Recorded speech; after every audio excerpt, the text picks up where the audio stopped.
મિત્રો ત્યારબાદ હર્ડ ઇમ્યુનિટીમાં આગળ જોઈએ તો કોમ્પ્લિકેટિંગ ફેક્ટર્સ ઓફ હર્ડ ઇમ્યુનિટી. આગળના લેક્ચરમાં આપણે હર્ડ ઇમ્યુનિટી શું છે તેના માટેની અમુક ટર્મિનોલોજી જોઈ કે આરઓ શું છે, ત્યારબાદ ઇફેક્ટિવનેસ જોઈએ એની, ત્યારબાદ મિકેનિઝમ સમજ્યું, એની ઇફેક્ટ્સ કઈ કઈ છે એ સમજી. હવે કોમ્પ્લિકેટિંગ ફેક્ટર્સ, આ જે હર્ડ ઇમ્યુનિટી છે એને કોમ્પ્લિકેટ કોણ બનાવે છે? એવા અમુક ફેક્ટર છે જે હર્ડ ઇમ્યુનિટીને કોમ્પ્લિકેટ બનાવે છે, એના વિશે આપણે જોઈએ. Clinical signs may appear long after initial infection, paratuberculosis and BSC. Clinical signs એટલે શું? કોઈ પણ ડિઝીઝ આપને થાય, કોઈ પણ ઇન્ફેક્શન આપને લાગે તો એને ડેવલપ થવામાં થોડો સમય લાગે છે. તો એ સમય લાગે એને ક્લિનિકલ સાઇન્સ કહેવાય. અમુક રોગ છે જેના સિમ્ટમ્સ જે છે એ તરત એક્સપ્રેસ થઈ જતા હોય, પણ અમુક ડિઝીઝ છે જેના સિમ્ટમ્સ જે છે તરત બોડીમાં એક્સપ્રેસ થતા નથી, અથવા તો તેના સિમ્ટમ્સ એ 1-2 વીક કે 10-15 દિવસમાં બતાવે છે, તો એને ક્લિનિકલ સાઇન્સ કહેવાય. જેમ કે ટાઇફોઇડ થયો હોય તો ફર્સ્ટ વીકમાં એટલું બધું ન થાય, મતલબ પહેલાં એન્ટ્રિક ઇન્ફેક્શન થાય જે આપણા આંતરડામાં થાય, ત્યારબાદ સેકન્ડ વીક હેડેક થાય, સેકન્ડ વીકના એન્ડમાં તાવ આવે અને પેટનો દુખાવો થાય. તો ફર્સ્ટ વીક જ્યારે કોઈને નોઝિયા જેવું આઈધર ફીલ થતું હોય કે પછી તાવ આવે, થોડું લાગે અને તે રિપોર્ટ કરાવે વિડાલ, તો તે નેગેટિવ આવે. પરંતુ સેકન્ડ કે થર્ડ વીક તે રિપોર્ટ કરાવવા જાય તો વિડાલ પોઝિટિવ આવે.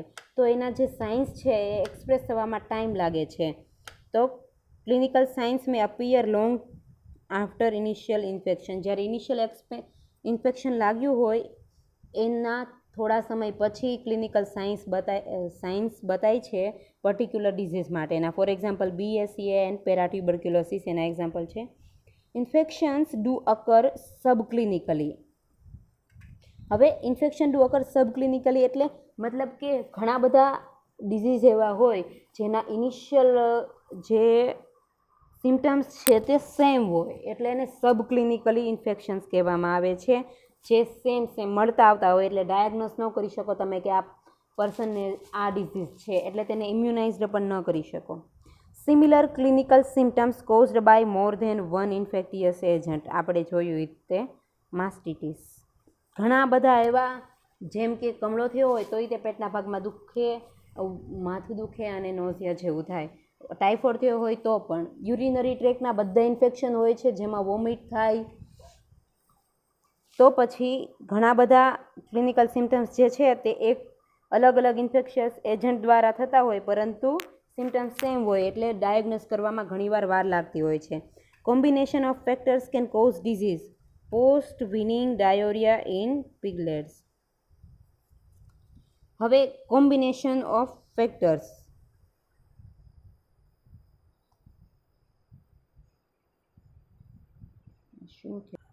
કોમ્પ્લિકેટિંગ ફેક્ટરમાં ત્યારબાદ આગળ વધીએ તો a measure of the level of population immunity or herd immunity is a proportion who are those immune from further infection. Population immunity જે છે એનું મેજરમેન્ટ કરવું હોય, હર્ડ ઇમ્યુનિટીનું મેજરમેન્ટ કરવું હોય કે કેટલા % લોકો જે છે તે હર્ડ ઇમ્યુનિટી ધરાવે છે, તો તમારે એ પ્રપોર્શન જાણવું જોઈએ કે બીજા જે એની સિવાયના જે અધર ઇન્ફેક્શન છે એનાથી કેટલા લોકો ઇમ્યુન છે. ત્યારબાદ ફોર મેની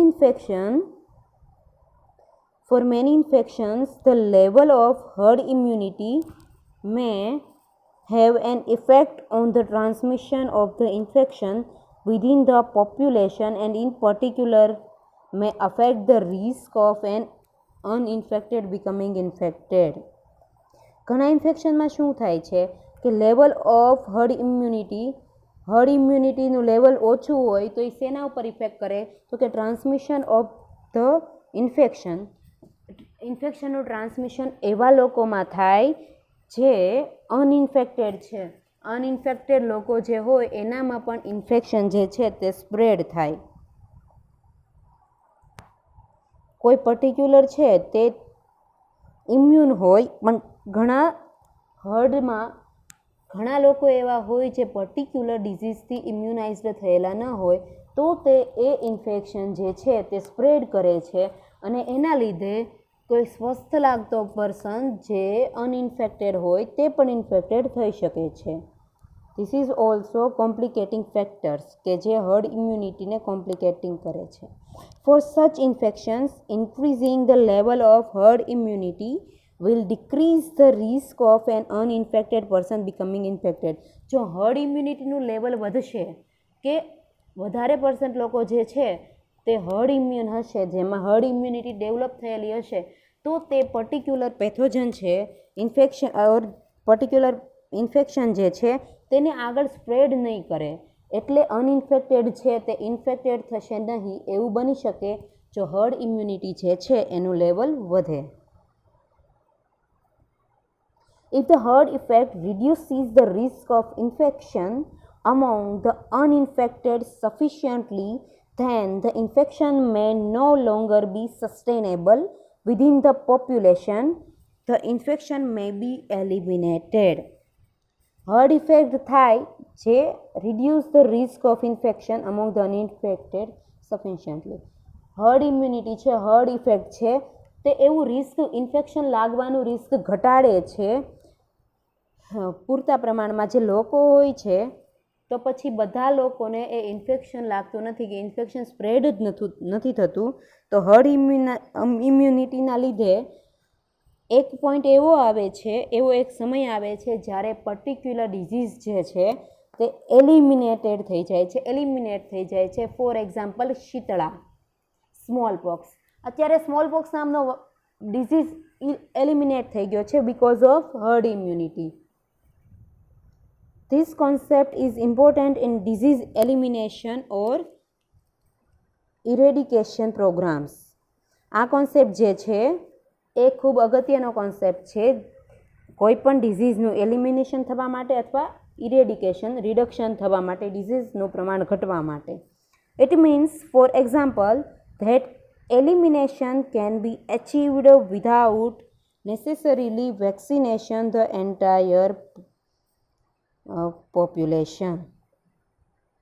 હર્ડ ઇમ્યુનિટી હોય તો ડિઝીઝનું એલિમિનેશન કરવા માટે જરૂરિયાત વગરની વેક્સિન પણ લેવી પડતી નથી. મતલબ જે જરૂરિયાત ન હોય એવા ડિઝીઝની વિધાઉટ વેક્સિન પણ ડિઝીઝનું એલિમિનેશન થઈ શકે છે, તે સમાપ્ત થઈ શકે છે તે ડિઝીઝ, અથવા ઇરેડિકેશન પણ થઈ શકે છે. Types of herd immunity. Herd ઇમ્યુનિટીના ટાઈપ્સ જોઈએ તો ઇનેટ અથવા ઇનહરન્ટ હર્ડ ઇમ્યુનિટી.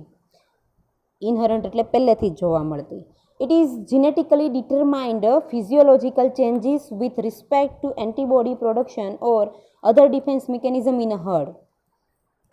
જીનેટિકલી એવું ડિટરમાઇન થયું છે કે ફિઝિયોલોજીકલ ચેન્જીસ, શરીરમાં અમુક ચેન્જીસ આવે, હર્ડ ઇમ્યુનિટી જે છે ઇનેટ હર્ડ ઇમ્યુનિટી ડેવલપ થાય ત્યારે, અને સમ કાઇન્ડ ઓફ એન્ટીબોડીનું પ્રોડક્શન થાય, તેને ઇનેટ હર્ડ ઇમ્યુનિટી કહે છે. It does not depend on the previous exposure of herd with infection or it may arise in a herd through prolonged exposure to an infection or natural selection. આ જે immunity છે તો current જે infection છે કે પછી અત્યારે ખૂબ સ્પ્રેડ થયેલું ઇન્ફેક્શન હોય કે પછી લાંબો સમય ચાલતું ઇન્ફેક્શન હોય, એની સાથે કંઈ લેવા દેવા નથી.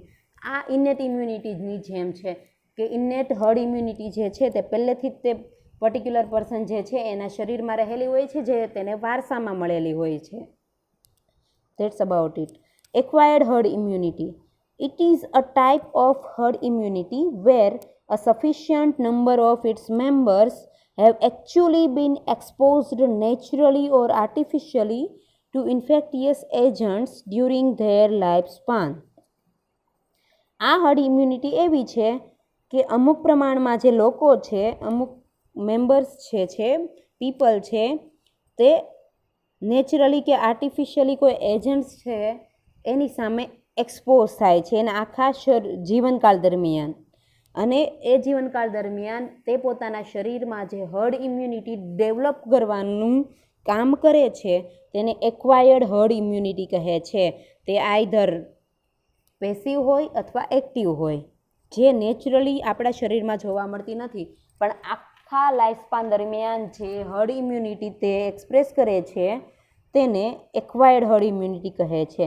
This kind of exposure may be made very early in life. આવું એક્સપોઝર જે છે ઇન્ફેક્ટિયસ એજન્ટ સામે એ ખૂબ જ નજીકના સમયમાં થઈ જતું હોય છે, કારણ કે આપણી આસપાસ ઘણા ઇન્ફેક્ટિયસ એજન્ટ્સ જોવા મળે છે. આ તમારે કામનું નથી કંઈ. Now methods of increase herd immunity. એવી કઈ મેથડ્સ છે જેના થ્રુ હર્ડ ઇમ્યુનિટી જે છે તે વધારી શકાય? Methods to increase herd immunity. Herd ઇમ્યુનિટીને ઇન્ક્રીઝ કરવાની બે મેથડ છે, active immunization and passive immunization. એમાં આગળ જોઈએ તો vaccination, clinical protection, reduced susceptibility and reduced infectivity. Immunization એટલે વેક્સિનેશન. તો active vaccination and passive vaccination બે મેથડ છે હર્ડ ઇમ્યુનિટીને ઇન્ક્રીઝ કરવા માટેની. એ બે મેથડ દ્વારા પર્ટિક્યુલર ઇન્ડિવિડ્યુઅલના અથવા તો આખી જે સોસાયટી છે કે પછી કોમ્યુનિટી છે, કોઈ નેશન છે, આખો નેશન છે, આપણે આઈધર જેટલા પણ લોકોને ઇમ્યુનાઇઝડ કરવા હોય, હર્ડ ઇમ્યુનિટી ઇન્ક્રીઝ કરવી હોય તો આ બે મેથડ છે. Vaccination, clinical protection. Clinical protection એટલે ક્લિનિકલ ડિઝીઝ જે છે એનાથી પ્રોટેક્શન મેળવવા માટે તો કે વેક્સિનેશન. ત્યારબાદ રિડ્યુસ્ડ સસેપ્ટિબિલિટી. સસેપ્ટિબિલિટી છે કોઈ પણ પર્ટિક્યુલર ઓર્ગેનિઝમથી આપણે સસેપ્ટિબલ હોઈએ કે એ આપણે ડિઝીઝ કરવા માટે એબલ હોય તો એને કહેવાય સસેપ્ટિબિલિટી. તો એ સસેપ્ટિબિલિટી ઘટાડવા માટે કોણ જવાબદાર છે તો કે વેક્સિન. વેક્સિન દ્વારા કોઈ પણ ઇન્ફેક્ટિયસ એજન્ટથી સસેપ્ટિબલ થવાનો આપણો જે ગુણધર્મ છે તે ઘટે છે, રિડ્યુસ્ડ સસેપ્ટિબિલિટી. ત્યારબાદ રેડ્યુસ્ડ ઇન્ફેક્ટિવિટી. ઇન્ફેક્શન લાગવું એને કહેવામાં આવે ઇન્ફેક્ટિવિટી. તો તે કોઈ પણ અથવા ઇન્ફેક્શન કોઝ કરવું એને પણ કહેવામાં આવે ઇન્ફેક્ટિવિટી. તો કોઈ પણ પેથોજન છે તેની જે ઇફેક્ટિવિટી છે, ઇન્ફેક્શન કરવાની ક્ષમતા જે છે તે વેક્સિન ઘટાડે છે, એટલે રેડ્યુસ્ડ ઇન્ફેક્ટિવિટી, એ પણ વેક્સિનેશન. ત્યારબાદ મેનિપ્યુલેશન. આ હર્ડ ઇમ્યુનિટી છે તો એ મેન્યુપ્યુલેટ કઈ રીતે થઈ શકે? It is manipulate by 3 method. Choice of vaccine, interval between vaccination and possible exposure, proportion to be vaccinated in the population. આ જે હર્ડ ઇમ્યુનિટી છે મેન્યુપ્યુલેટ થાય, મતલબ કે એનો ઘટાડો થાય અથવા કોઈ કોમ્પ્રોમાઇઝ કરીએ આપણે હર્ડ ઇમ્યુનિટી સાથે, તો એ કોમ્પ્રોમાઇઝ થવાના ચાન્સીસ કઈ રીતે છે તો કે choice of vaccine. Particular community માટે કોઈ પ્રોપર વેક્સિન ચોઇસ કરવામાં ન આવે તો જે તે ડિઝીઝ જે છે, ઇન્ફેક્શન જે છે તે સ્ટોપ થઈ શકતું નથી. એટલે choice of vaccine can be one reason of manipulation of herd immunity. Interval between vaccination and possible exposure. હવે વેક્સિનેશન છે એ લઈએ અને એની પહેલાં પોસિબલ એક્સપોઝર છે. વેક્સિનેશનનું જે ઇન્ટરવલ હોય છે, 2 ડોઝ વચ્ચેનો ઇન્ટરવલ હોય છે, એ સમયમાં જો તમે કોઈ ડિઝીઝથી એક્સપોઝ થાવ કે તમને કોઈ ઇન્ફેક્શન લાગે તો તે પણ હર્ડ ઇમ્યુનિટી ઘટવાનું કારણ હોઈ શકે. Proportion to be vaccinated in the population. કેટલા પ્રમાણમાં લોકો જે છે તે વેક્સિનેટેડ છે અને કેટલા નથી, એ પ્રપોર્શન પણ હર્ડ ઇમ્યુનિટી ઘટાડવા માટે જવાબદાર છે. જો ઓછા પ્રમાણમાં લોકો વેક્સિનેટેડ હશે અને વધુ પ્રમાણમાં લોકો જે છે એને વેક્સિન નહીં લીધેલી હોય તો વધુ પ્રમાણમાં જે લોકો છે તે ઇન્ફેક્શન સ્પ્રેડ કરશે, એટલે હર્ડ ઇમ્યુનિટી ડેવલપ થઈ શકશે નહીં. Advantages and disadvantages of herd immunity. Potential for infection elimination, reduce the risk of infection for those refusing vaccination, free riders, reduce the risk of infection for those for whom vaccination is contraindicated. હવે potential for infection elimination.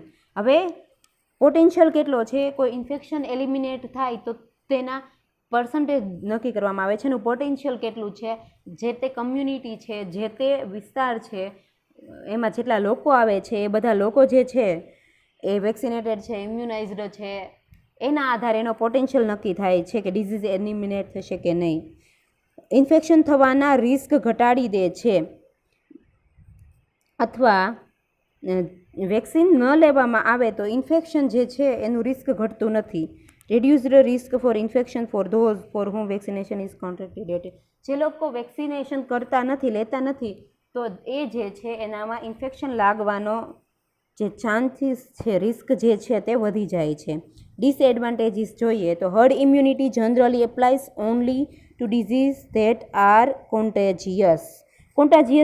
જે ચેપી હોતા નથી એવા રોગો માટે જ most of herd immunity જે છે તે કામ કરે છે.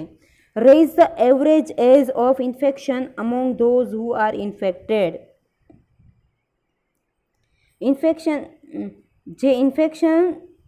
જે તે હર્ડ ઇમ્યુનિટી જે છે બીજા બધા લોકોમાં ઇન્ફેક્શન થવા દેતી નથી, પરંતુ જે તે પર્ટિક્યુલર વ્યક્તિ છે એને એ ઇન્ફેક્શન લાગી ગયું છે તો એના માટે રિસ્ક વધારે છે, કારણ કે બીજા બધા લોકો છે તો તે એનાથી ઇમ્યુનાઇઝડ હશે, પરંતુ આ જે વ્યક્તિ છે તે સસેપ્ટિબલ હશે, એટલે બધા ઓર્ગેનિઝમ તેની પાસે જ જશે કારણ કે તે ત્યાં ગ્રો થઈ શકે છે.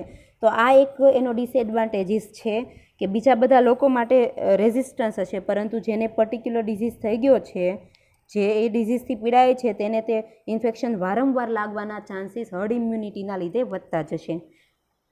તો મિત્રો આ હતું અબાઉટ હર્ડ ઇમ્યુનિટી.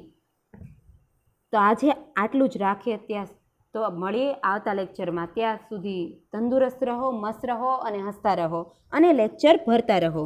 જય હિન્દ.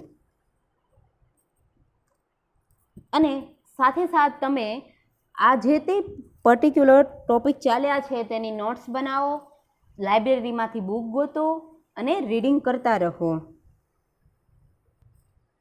અને તમે જે નોટ્સ બનાવો તેમાં પર્ટિક્યુલર ક્વેશ્ચન બનાવીને તેના જે રીતે એક્ઝામમાં આન્સર લખતા હોય એવી રીતે પ્રોપરલી આન્સર લખો, પોઈન્ટ્સ પાડો અને જે ડેફિનેશન કે સાયન્ટિસ્ટના નામ આવતા હોય તે અચૂકપણે યાદ રાખો.